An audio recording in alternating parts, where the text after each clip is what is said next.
लिया है देखेंगे, जगह है कितनी जेल में तेरे, देख लिया है। कहना पड़ेगा कि ये भारत है और ये भारत गांधी की धरती है, ये भारत अंबेडकर की धरती है, ये भारत भगत सिंह की धरती है, ये भारत अशफाक उल्लाह खान की धरती है, ये भारत फातिमा शेख की धरती है, ये भारत मौलाना अबुल कलाम आजाद की धरती है, ये भारत चंद्रशेखर आजाद की धरती है। और वो जो कष्ट है उस भारत को हम झुकने नहीं देंगे, उस भारत को हम मिटने नहीं देंगे। कोई भी काला कानून आप लेकर के आ जाइए, आपको आज संसद में मेजोरिटी है, आप कोई भी कानून पास कर दीजिए, हम सड़कों पे अपना बहुमत साबित करेंगे। कपड़ा, मकान, शिक्षा, स्वास्थ्य, सड़क, बिजली, ये देश का मुद्दा है। शिक्षा कैसे बेहतर हो, ये देश का मुद्दा है।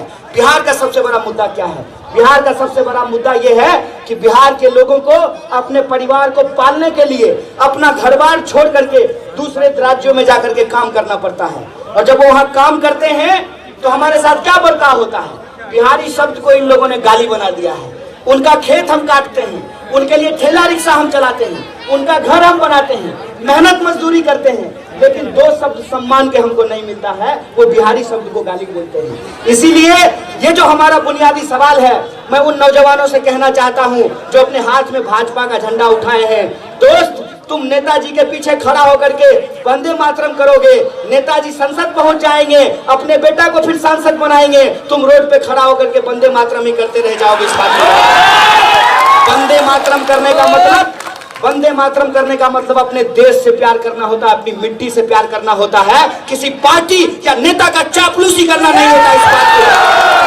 इस बात को याद रखना कि अगर अपने देश, अपनी मिट्टी से प्यार करते हो तो तुमको चिंता होनी चाहिए कि देश में भ्रष्टाचार क्यों बढ़ रहा है। तुमको चिंता होनी चाहिए कि हमारे स्कूल और कॉलेज में पढ़ाई का स्तर नीचे क्यों गिर रहा है। तुमको चिंता होनी चाहिए जो अन्नदाता हैं वो आज फांसी लगाने को क्यों विवश हैं। तुमको चिंता होनी चाहिए कि एसएससी का प्रश्न पत्र क्यों लीक कर दिया गया है। तुमको चिंता होनी चाहिए कि सिपाही भर्ती में घोटाला क्यों हुआ है, दरोगा भर्ती में घोटाला क्यों हुआ है। देश से प्यार करने का मतलब देश के लोगों से प्यार करना होता है, यह बात अपने दिमाग में डाल लो। और अगर कोई हाथ में बंदूक लेकर अपने ही देश के लोगों के ऊपर गोली चलाता है तो वो कुछ भी होगा लेकिन देशभक्त नहीं हो सकता, ये बात है। इसीलिए मैं आप तमाम लोगों से कहना चाहता हूं कि ये बड़ी लड़ाई है। बड़ी लड़ाई इसलिए है कि एक तरफ आपको अपने हाथ में तिरंगा थामकर संविधान की प्रस्तावना को अपने सीने से लगाकर नफरत को हराना है, और दूसरी तरफ जो रोजी रोटी, कपड़ा, मकान, शिक्षा, स्वास्थ्य, सड़क, बिजली, पानी, आत्मसम्मान की लड़ाई है, उस आत्मसम्मान की लड़ाई को आगे बढ़ाना है। लड़ेंगे कि नहीं लड़ेंगे? से बोलिए, लड़ेंगे कि नहीं लड़ेंगे?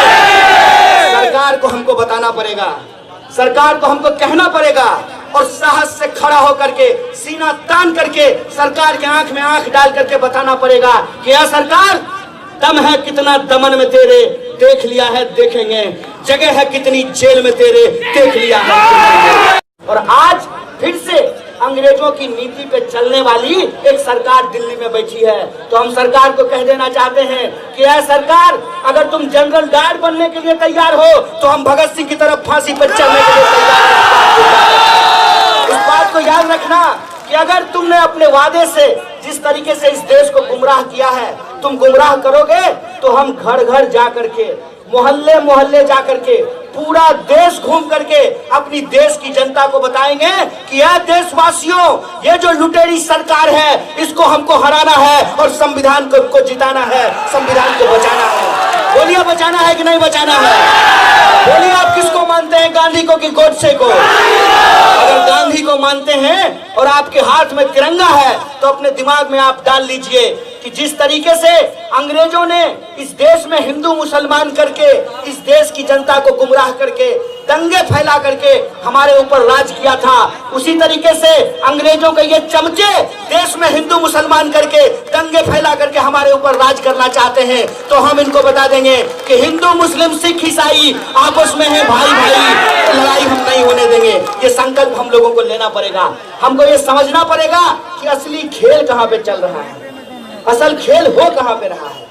असल खेल हो रहा है कि दिन रात टीवी में हिंदू मुसलमान चल रहा है। दिन रात टीवी में हिंदू मुसलमान क्यों चल रहा है? दिन रात टीवी में हिंदू मुसलमान इसलिए चल रहा है कि जब खेत में मर रहा हो किसान, सीमा पे शहीद हो रहा हो जवान, तो ये लाजिम है कि टीवी पे चले हिंदू और मुसलमान।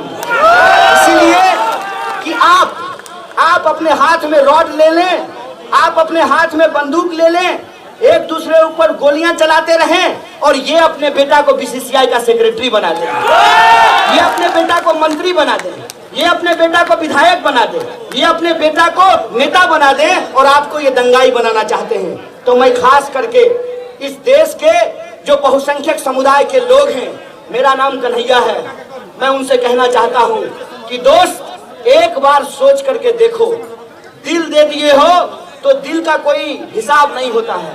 कहते हैं ना, दिल आया गधी पे तो परी का क्या करें।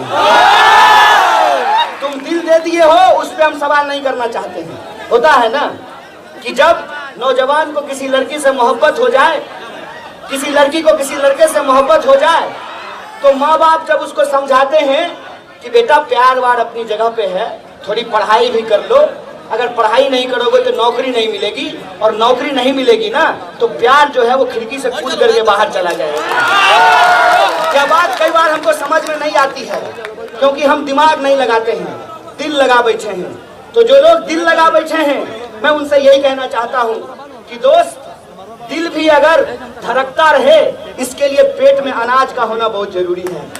और पेट में जो अनाज पहुंचाने वाले किसान हैं, उनकी हालत के बारे में तुम जान लो। अगर तुम देश बचाना चाहते हो तो तुमको किसानों के बारे में सोचना चाहिए।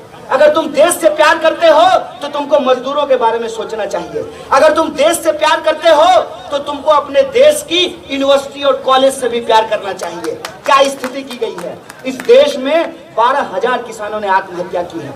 सरकारी आंकड़ा कहता है, हम अखबार नहीं निकालते हैं, हमारे घर में अखबार नहीं छपता है, अखबार में निकला है कि पिछले 5 साल में